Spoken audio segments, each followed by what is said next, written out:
Assalamualaikum warahmatullahi wabarakatuh. Perkenalkan, saya Koturnada Amelia, NIM 2108679 yang akan menjelaskan tentang proposal penelitian yang saya lakukan di SDN 23 Nansabaris Pariaman. Nah, di sini saya mempunyai judul untuk memenuhi tugas seminar saya, yaitu pada hari Senin jam 7.00 dengan dosen pengampu Pak Dr. Damra MPD dan Pak Dr. Mario Febrian MPD. Nah, di sini judul proposal penelitian saya yaitu penggunaan alat sederhana dalam melakukan materi lempar dan tangkap pada siswa kelas 5 SDN 23 Nansabaris Pariaman. Nah, di sini saya mempunyai latar belakang kenapa saya memilih untuk melakukan judul ini. Karena saya menemukan latar belakang masalah yang ada di SD tersebut, yaitu pendidikan adalah salah satu bentuk perwujudan kebudayaan manusia yang dinamis. Oleh karena itu, perubahan atau perkembangan pendidikan adalah hal yang memang seharusnya terjadi sejalan dengan perubahan budaya kehidupan. Perubahan dalam arti perbaikan pendidikan pada semua tingkat perlu terus-menerus dilakukan sebagai antisipasi kepentingan masa depan. Pendidikan yang mampu mendukung pembangunan di masa mendatang adalah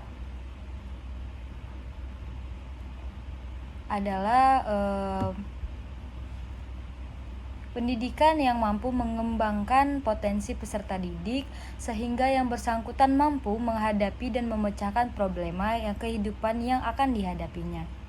Lalu kemudian hasil dari belajar PJOK materi lempar tangkap ini tidak datang secara otomatis, melainkan harus melalui latihan-latihan sistematis yang terus-menerus dan penuh disiplin. Banyak orang menganggap bahwa PJOK ini, terutama materi lempar dan tangkap, merupakan keterampilan yang rumit.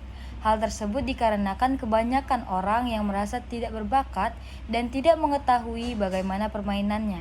Keadaan ini tentu saja tidak terlepas dari lingkungan dan pembelajaran di sekolah. Itu menurut Suparno 2008.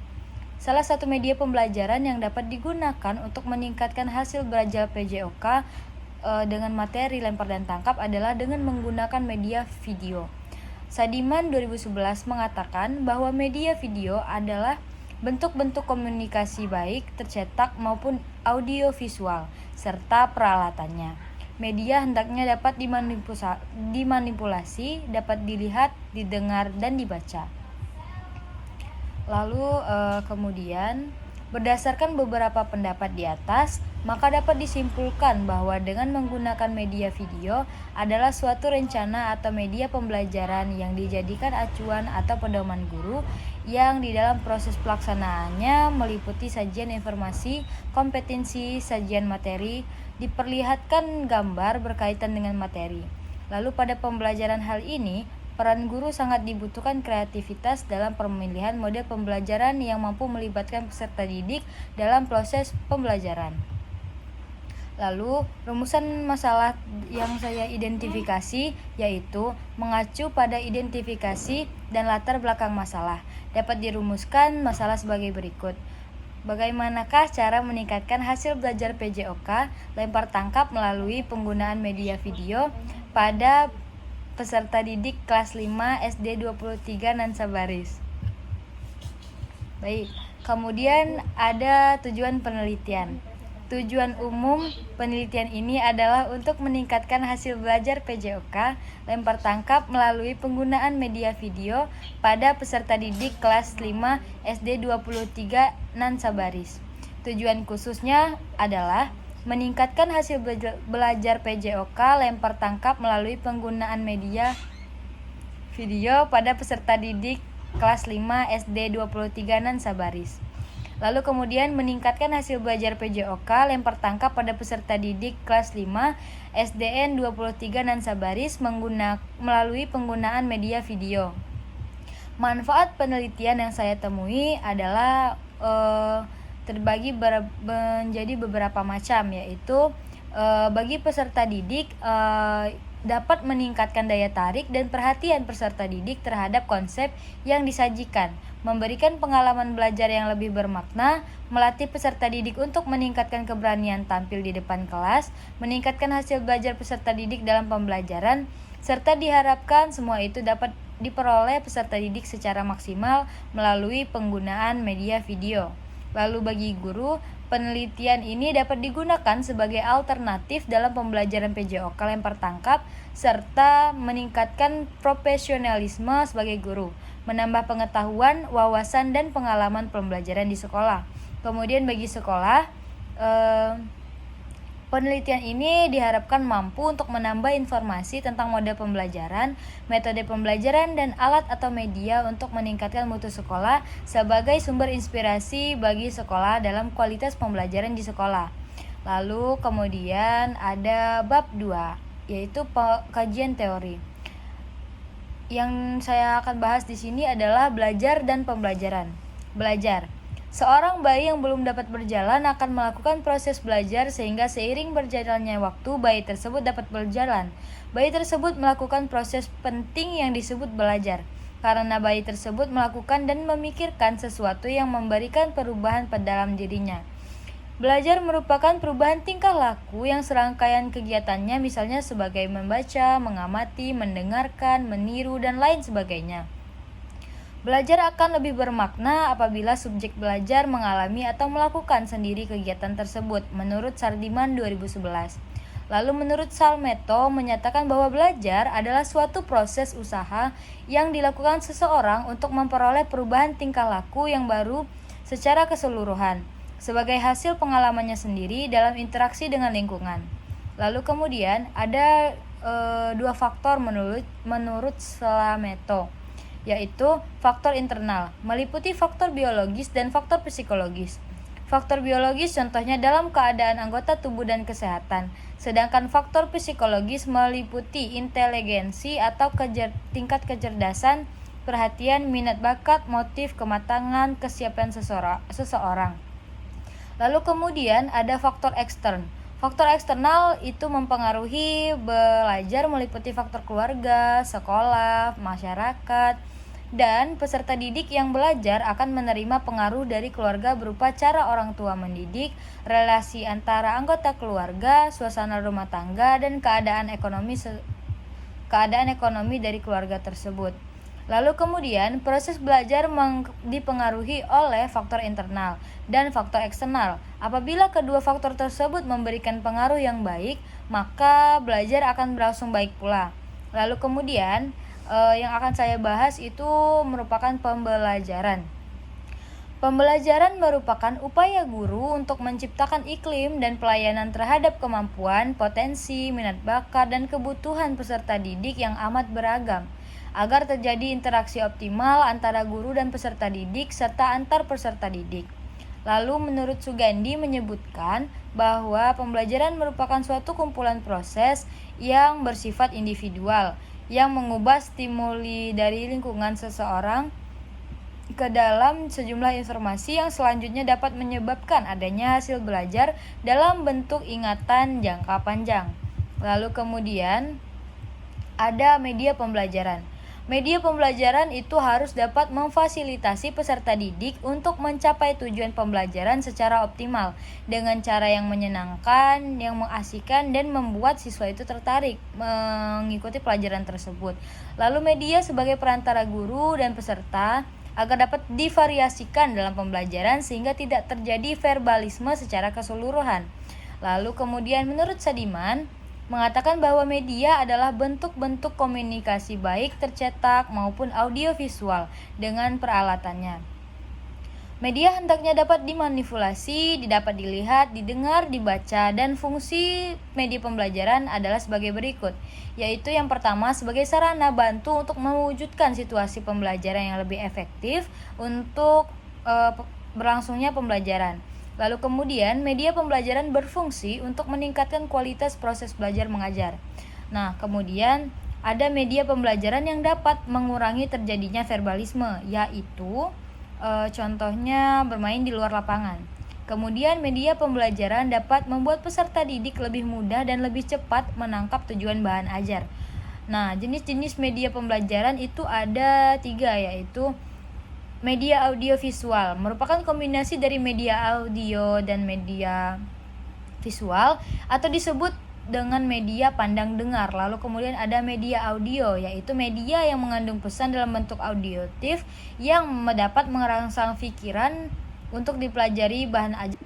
Nah, yang ketiga ada pembelajaran pendidikan jasmani, olahraga, dan kesehatan.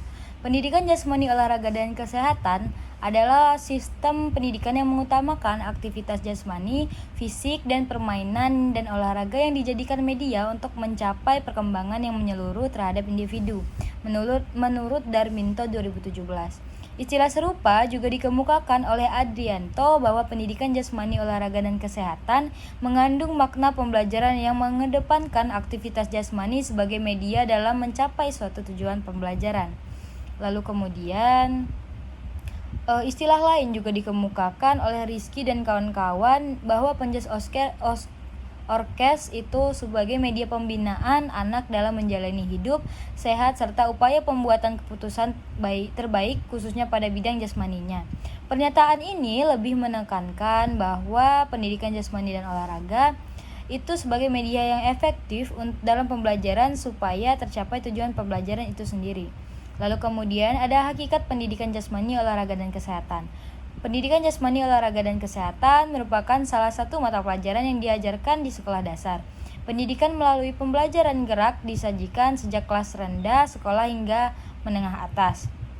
Nah, perkembangan ini itu terbagi menjadi 3, yaitu psikomotor, afektif, kognitif menurut Samsudin 2008. Nah, seperti yang dijelaskan di bawah ini, perkembangan aspek psikomotor yaitu peserta didik memiliki tugas menguasai keterampilan gerak dalam berbagai cabang olahraga yang merupakan tanggung jawab utama dari guru. Nah, kemudian ada perkembangan aspek kognitif yaitu penjas orkes secara umum identik dengan pembelajaran psikomotorik atau meningkatkan keterampilan gerak.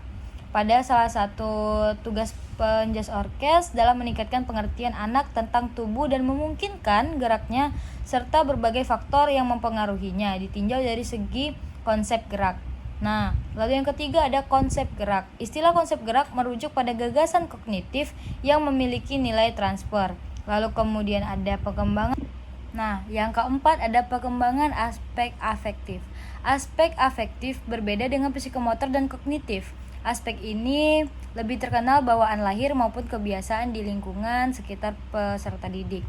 Nah, tujuan pendidikan jasmani, olahraga, dan kesehatan itu ada banyak menurut Samsudin 2008, yaitu membentuk landasan karakter yang kuat melalui internalisasi nilai-nilai dalam pendidikan jasmani, mencetak landasan kepribadian yang kuat, sikap sosial, dan toleransi dalam konteks kemajemukan budaya, menggali kemampuan berpikir kritis melalui tugas pembelajaran penjas, mengembangkan sifat jujur, sportif, disiplin, bertanggung jawab, bekerja sama, mengembangkan keterampilan gerak dan keterampilan teknik disertai strategi pada peminatan dalam olahraga, mengembangkan kemampuan pengelolaan diri dalam upaya pengembangan dan pemeliharaan kebugaran jasmani dan pola hidup sehat.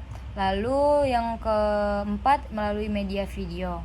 Pengertian media video sebenarnya berasal dari bahasa Latin yaitu vidi atau visum yang artinya melihat atau mempunyai daya penglihatan atau dapat melihat. Nah, menurut Sadiman 2008, video adalah media audiovisual yang menampilkan gerak. Aplikasi umum dari teknologi video adalah televisi. Tetapi dia juga dapat digunakan dalam aplikasi teknis, saintifik, produksi, dan keamanan. Nah, menurut Arpin, video merupakan panduan tentang cara menjelaskan sesuatu baik materi pembelajaran atau pelatihan maupun proses pengoperasian suatu sistem yang dikemas dalam bentuk video. Nah, yang kedua ada karakteristik media video. Untuk menghasilkan media video pembelajaran yang dapat meningkatkan hasil belajar peserta didik, sebelum penggunaan media video hendaknya memperhatikan karakteristik sebagai berikut, yaitu kejelasan pesan, berdiri sendiri, bersahabat, akrab dan dengan pemakainya, dan presentasi isi, visualisasi dengan media, lalu kemudian menggunakan resolusi yang tinggi. Nah, kemudian kerangka berpikir. Pembelajaran PJOK lempar tangkap di SD 5 Sabaris itu menurut saya masih belum optimal dikarenakan dalam pembelajaran PJOK materi lempar tangkap ini guru belum menentukan metode pembelajaran yang mana yang baik untuk siswanya. Lalu kemudian guru lebih sering menggunakan metode ceramah dan kurang menekankan pada aktivitas fisik peserta didik, sehingga sebagian besar peserta didik bosan dan kurang antusias dalam mengakibatkan hasil belajar peserta didik di bawah KKM. Berdasarkan berbagai cara masalah di atas, maka penulis berusaha mencari pemecahan masalahnya melalui penggunaan media video yang diharapkan dapat meningkatkan aktivitas peserta didik dan keterampilan guru terhadap hasil belajar peserta didik dalam pembelajaran. Nah, kemudian prosedur penelitian itu dilaksanakan terdapatnya masalah, lalu perencanaan tindakan 1, pelaksanaan tindakan 1, kemudian dilanjutkan dengan pengamatan dan pengumpulan data 1, refleksi 1, lalu kemudian masuk ke siklus 2, itu permasalahan baru dan hasil refleksi, perencanaan dan tindakan 2, pelaksanaan tindakan 2, pengamatan dan pengumpulan data 2, refleksi 2, dan apabila masalah belum terselesaikan, maka akan dilanjutkan ke siklus berikutnya dan kemudian berulang-ulang sampai dirasa cukup dan pas. Lalu kemudian ditutup dengan tahap pengamatan, yaitu peneliti dan observer mengamati dan mendokumentasikan hal-hal yang terjadi pada saat proses pembelajaran berlangsung. Kemudian tahap refleksi, itu dilakukan berdasarkan hasil observasi dan evaluasi. Nah, teknik pengumpulan data itu didapati dengan teknik tes, yaitu serangkaian pertanyaan atau latihan serta alat lain yang digunakan untuk mengukur kemampuan pengetahuan. Lalu yang non-tes itu observasi dan dokumentasi, serta terdapat catatan lapangan yang merupakan sumber informasi yang penting agar mudah mencatat dan mengamati apa yang terjadi di dalam kelas. Nah, itu saja yang dapat saya sampaikan. Lebih dan kurang saya mohon maaf dan terima kasih. Wassalamualaikum warahmatullahi wabarakatuh.